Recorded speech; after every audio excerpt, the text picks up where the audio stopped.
गोबां नायबोबाय गोबां लाख लाख थांबाय माने जेबो थाइसेबो सम्पति गैखाला बिजनेस गासैबो धंस जाजोब्बाय बे बेमारनि थाखायनो आंनि फिसाया गोबाव समनिफ्रायनो 2021 निफ्रायनो गेस्ट्रिक आलसार जानानै बेमाराव भुगिनानै दङ फार्स्टआव अपारेशनबो जाबाय बिनि उनावबो दासिमबो मोजां क्लियार हामाखै बियो फार्स्टआव अपारेशन जानायाव गोबां लाख लाख थाखा रां थांबाय अपारेशन जाजेननायावनो 22 लाख थांदों ओमफ्राय दिनैसिम बिदि ट्रिटमेन्ट लायै गोबां फैसा थाखा थांजोब्बाय गारि मटर सब सना रुपा हा गासैबो थांजोब्बाय दायो बेखौ फाहामथाय होनो न'खर जेबो राहा लामायानो गैला रायजोफोरनियाव एसे अनसुंथाइ मोनगोन साननानै आङो बे मिडियानि गेजेरजों आङो फोरमायहरनो सानदों आरो BTC गभर्नमेन्टखौबो आङो खावलायनो सानदों जाहाथे आंनि फिसायखौ आङो ट्रिटमेन्टआव लांनो हायो दायो मास मोनसेनिबो सम गैला बियो मोजां ट्रिटमेन्टआव लांनो हायाबा बियो डक्टरा माने थानाय नंला होनदों चेन्नाइ एपल' हस्पिटाल आरो हायद्राबाद एपल' हस्पिटालाव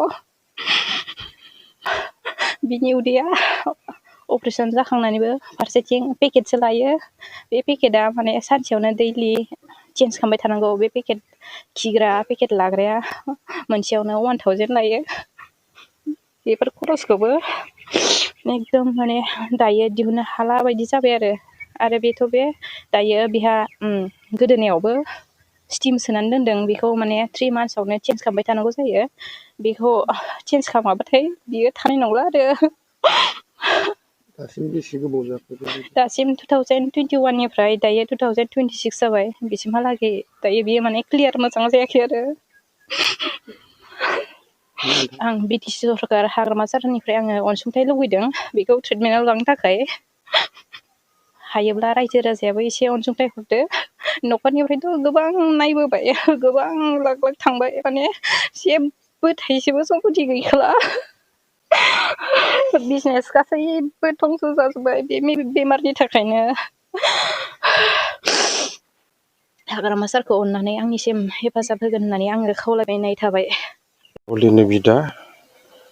बिथाङा गोबाव सम जाबाय बेबायदि केन्साराव गोग्लैनानै थानाया ओमफ्राय गोबां रांबो थांबाय बेनिखायनो आं दा मोनसे